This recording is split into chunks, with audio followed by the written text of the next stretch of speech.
Hello students, today we are going to continue with our lesson on measures of central tendency, this time involving group data.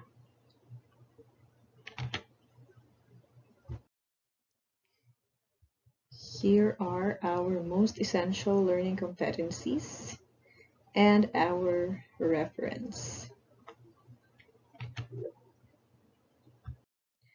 Let's start off with the mean of group data. Here are the steps that we are going to follow in solving for the mean of a group data. For step 1, we determine the class mark, which we will represent with capital X of each interval or class interval by finding the midpoint of the upper limit and lower limit.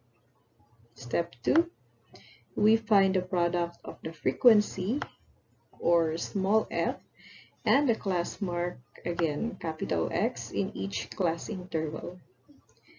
We put the answer in the column for f times x, then get the sum of their products, which can be written as the summation of f times x. And lastly, for step 3, we substitute the needed values in the formula to find the mean. Here is our formula. X bar for mean is equal to the total sum of the product of f and the class mark x over n.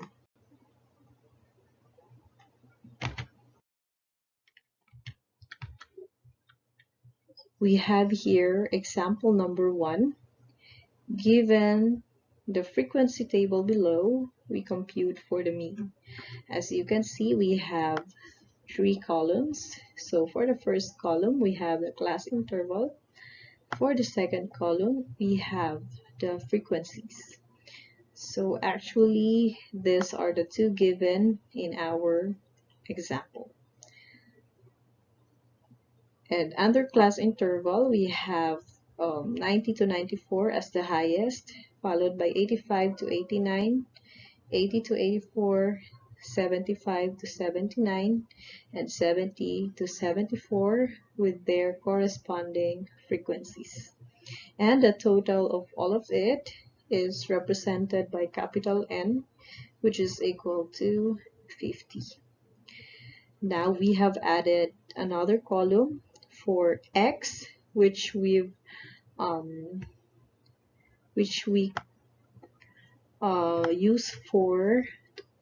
use to represent class mark. So how do we solve for class mark? We simply get the midpoint of our upper limit and lower limit.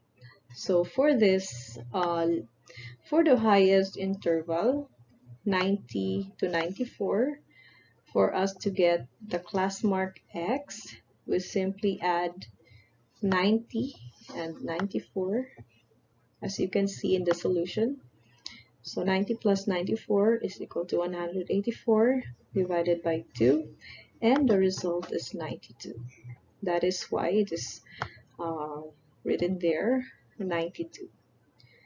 Moving on, the next interval is 85 to 89. Our lower limit is 85, and our upper limit is 89. Once again, we add the two. 85 plus 89 is equal to 174 divided by 2, and the result is 87. So we can write there 87. The next interval is 80 to 84. 80 plus 84 is 164 divided by 2 is equal to 82. So we type it under X. Next interval, 75 to 79. 75 plus 79 is equal to 154 divided by 2, and the result is 77. So that is the class mark for the fourth interval.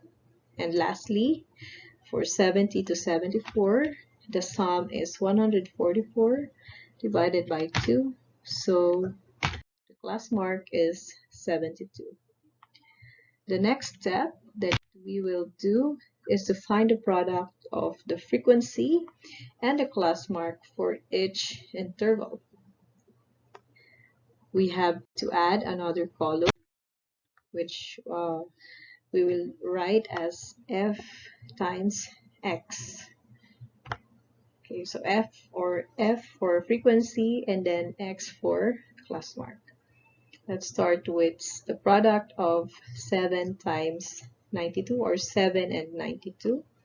7 times 92 is equal to 644. The next pair is 13 times 87. The result is 1131. For the next interval, we have 16 times 82. 16 times 82 is 1312. Next, 8 times 77 is equal to 616. And for the last interval, the product of 6 and 72 is 432. After multiplying our frequencies and class marks, we get the sum of all the products. And when we do that, when we add all of these numbers or all of these products, the result is 4,135. We already have our necessary data, which we will substitute in our formula. So we have here the value of the sum of f times x and the value of n. All we have to do is substitute.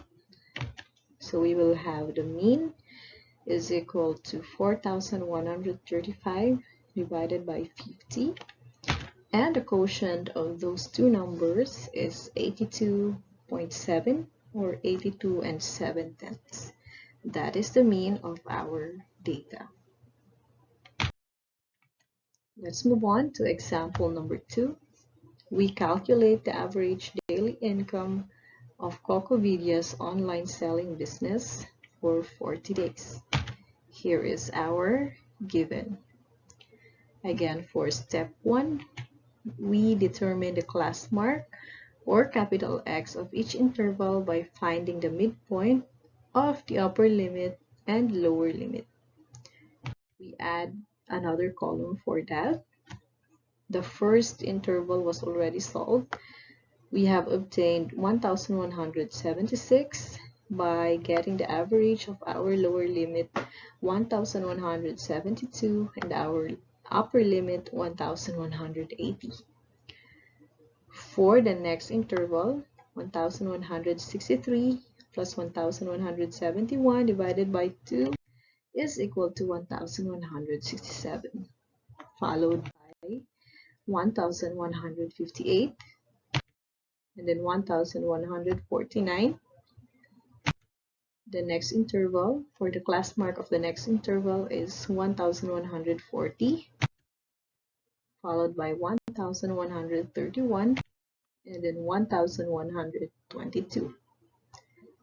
For step 2, we find the product of the frequency and the class mark in each class interval. Again, we have to add another column for that. We write f times x, and then we multiply the frequencies and class marks for each interval. 3 times 1,176 is 3,528. 5 times 100, or 5 times 1,167 is equal to 5,835. 9 times 1,158 is equal to 10,422. The next interval, we multiply 12 by 1,149, and the result is 13,788. Next, 5 times 1,140 is equal to 5,700. And then 4 times 1,131 is equal to 4,524.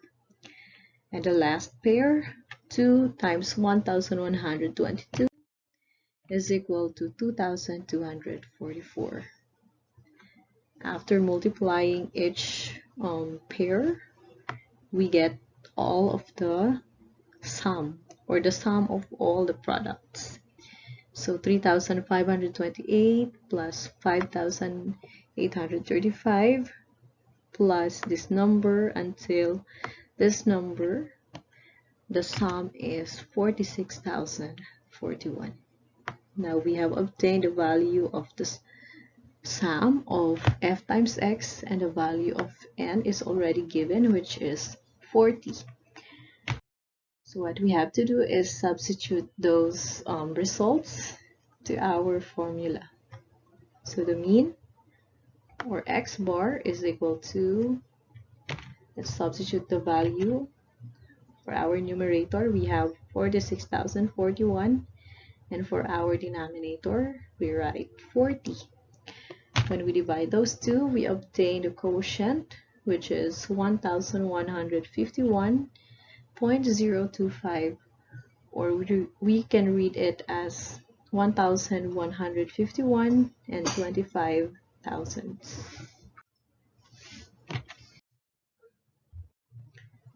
Now we move on to the second measure of central tendency, which is the median.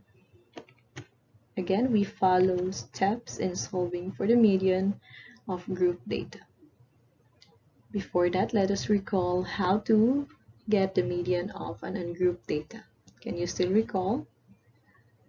Okay, for us to identify the median of an ungrouped data, we simply arrange the data in increasing or decreasing order, then identify the middle number, and that will be, the middle number is the median. However, if there are two middle numbers, or two numbers in the middle, we get the average of those two numbers, and the result is the median.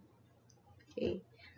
Now for group data, there are 6 steps that we have to follow. Step 1, we determine the median class by dividing the total number of observations into 2. So we have the formula, median class is equal to n over 2. For step 2, we find the exact lower limit or lower boundary, which we represent using capital L for each class intervals. Step 3, we get a column for the cumulative frequency. We use capital F to represent this. Step 4, locate the median class in which the median lies and identify the frequency and lower limit. Step 5, we find the cumulative frequency of the median class. It is the cumulative frequency which is close to n over 2 but not exceeding it. And step 6, we determine the value of the median by substituting the values that we have identified from steps 1, 2, 3, 4, and 5 to our formula. So the formula is this: MD, or median, is equal to L, or the lower boundary, plus n over 2 minus F, or the cumulative frequency, over F, the frequency, and that, the quantity, we multiply it by the value of I, or the interval. Let's have an example. Example 3. Find the median score of students in 2 Mathematics 7 classes of Miss Vidya in the given frequency distribution table. We have here how many intervals? 1, 2, 3, 4, 5, 6, 7, 8 intervals.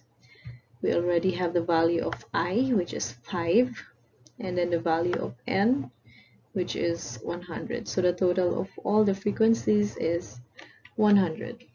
So let us follow all of the steps. For step 1, we have to determine the median class. we simply divide n by 2.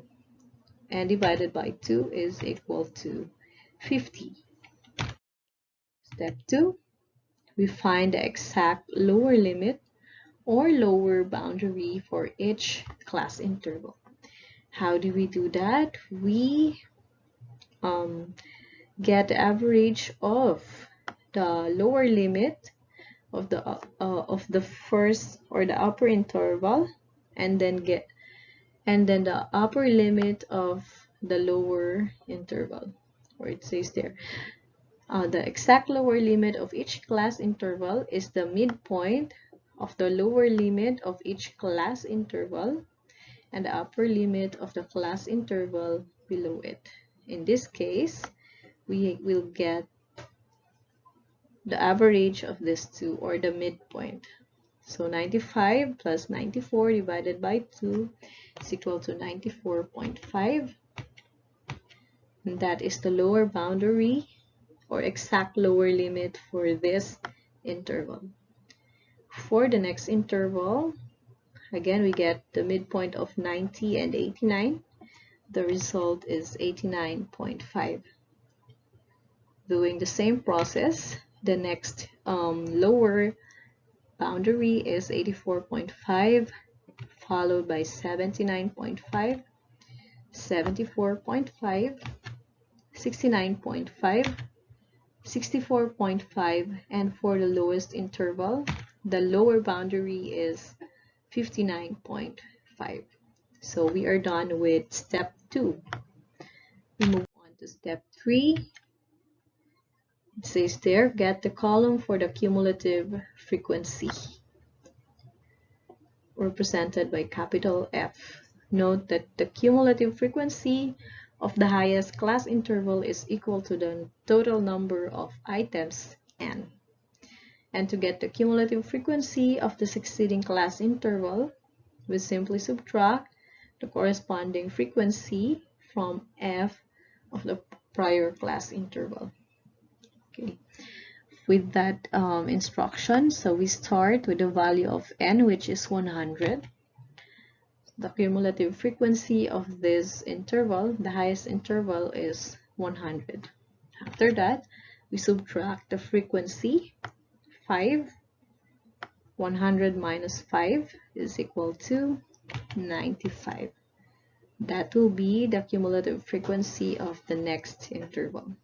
And then we do the same process, subtract 95, or subtract the frequency 11 from 95. So 95 minus 11 is equal to 84.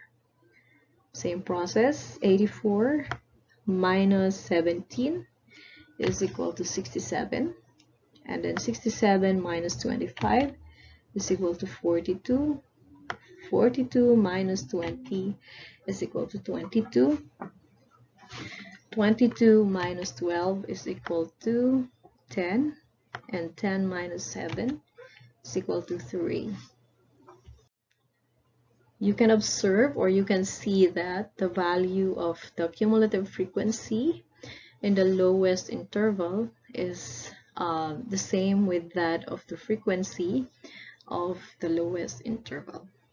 So if that will always be the case whenever you solve for the median of group data. So in case the number here, or the number you've obtained in the lowest interval, or the cumulative frequency, is not equal to that, it means that you have made a mistake in subtracting or in getting the other cumulative frequencies. We can now move on to step 4.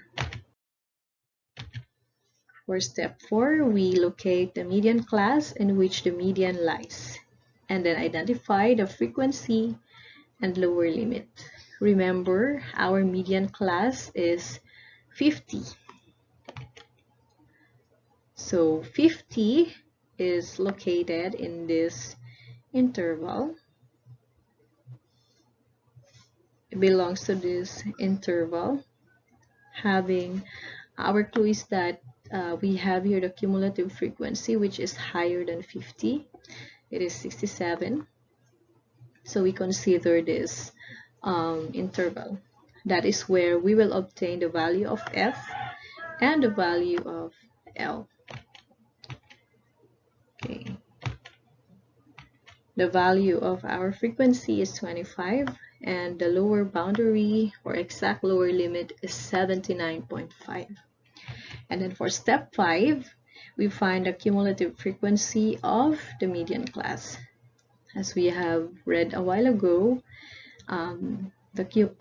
this or the value of f is close to n over 2 but not exceeding it.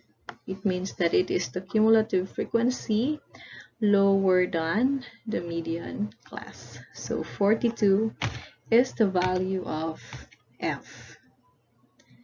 We already have here the value of I and the value of n. All we're left to do is to substitute those to our formula. Okay, so once again, the value of L, or our exact lower limit or lower boundary, is 79.5. The value of n over 2, or our median class, is 50. And then the cumulative frequency is 42. The frequency of the median class is 25. And the interval is 5. Okay, substituting all of those values, we will have 79.5 plus the quantity 50 minus 42 divided by 25. Multiply that by 5. Simplifying further, we have 79.5 plus 8 over 20, the quantity 8 over 25 times 5. And then we can multiply these two, or we can use cancellation. In this case, we have multiplied 8 and 5. That's why we have written there 79.5 plus 40 over 25. Using Gemda's rule or Emda's rule, we simplify 40 over 25, or 40 divided by 25. The result is 1.6. We add 1.6 and 79.5 to get the value of the median, which is 81.1. So that is the median for example number 3. We follow the same steps as we answer example 4. For example number 4, we will calculate the median for the following data. We have here how many intervals? 1, 2, 3, 4, and 5. The value of I is already given, which is 5. And then the value of n is 50. First, we have to determine the median class, again by dividing the total number of observations into 2. The median class is n over 2, so 50 divided by 2 is equal to 25. After that, we continued with step 2. Again, we get the exact lower limit or lower boundary by getting the average of the lower limit and upper limit of the next interval. And the result is 89.5 for the first interval, followed by 84.5, and then 79.5, 74.5, and 69.5. Step 3, we get the cumulative frequency. Again, we start with the value of n, which is 50. So 50, and then from that we subtract the frequencies. So 50 minus 7 is equal to 43. 43 minus 13 is 30. 30 minus 16 is 14. And 14 minus 8 is 6. Again, the cumulative frequency and the frequency for the last interval should be the same. And For step 4, we locate the median class in which the median lies and identify the frequency and lower limit. We have solved the value of median class a while ago, and the value is 25. Okay, so 25 belongs here in this interval. Okay, so we identify, we get the value of 16 and write f, the value of f or small f is 16, and then our exact lower limit or lower boundary is 79.5. And then step 5, we get the cumulative frequency that is lower than the median class, and that is 14. So the value of f is 14. Step 6, we have to substitute all of those values in our formula. For step 6, here is our formula again, and these are the results that we have obtained from steps 1 to 5. The value of L is 79.5, and over 2, or median class, is 25. The cumulative frequency is 14, F is 16, and the interval is 5. Substituting all of those values, we will have 79.5 plus the quantity 25 minus 14 divided by 16 times 5. Simplifying the group, the numbers inside the parentheses, we will have 11 over 16, and then we multiply that by 5. The result we will add to 79.5. So we have 79.5 plus 55 over 16.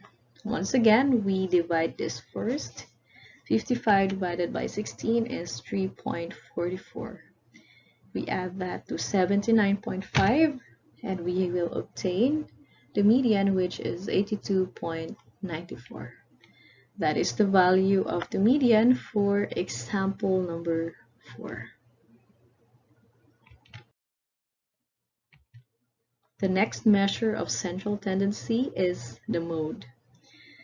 If in the ungrouped data, we simply identify the mode based on the most, the number which occurred the most. So for group data, it is also easy to solve for the mode.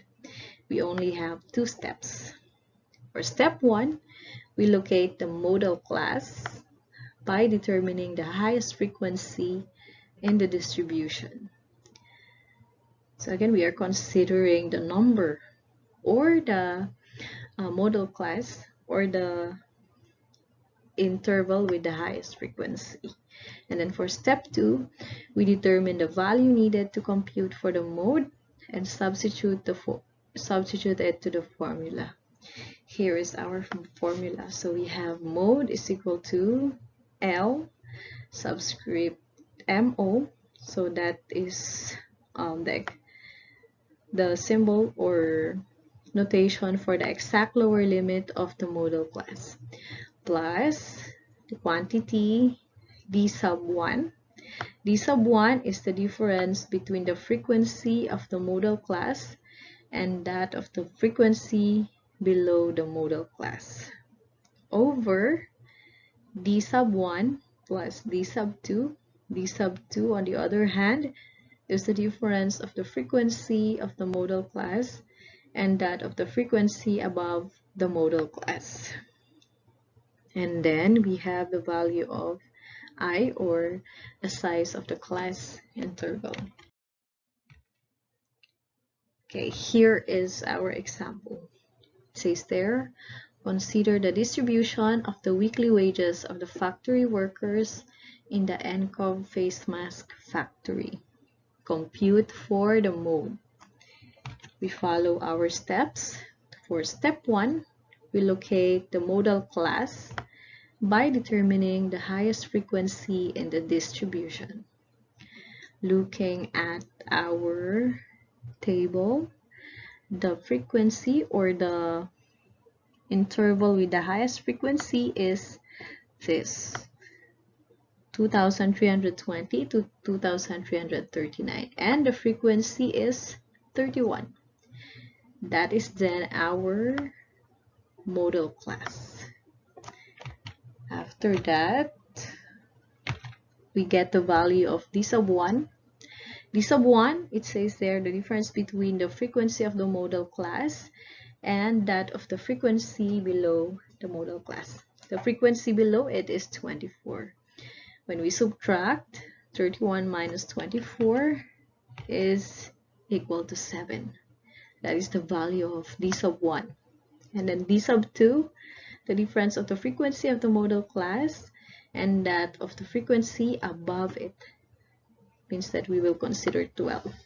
31 minus 12 is equal to 19. That is the value of our, or that is the value of d sub 2. We have our necessary data, the value of d sub 1, d sub 2, n, and then I. Substitute all of those values to our formula. Oh, by the way, we have here we need the value of the exact lower limit of our modal class. How did we obtain 2319.5? We obtained that by getting the average of these two numbers, the lower limit and then the upper limit of the interval below the modal class. Okay, we substitute all of those values. So we have mode is equal to 2319.5 plus the quantity 7 over 7 plus 19, but multiplied by 20.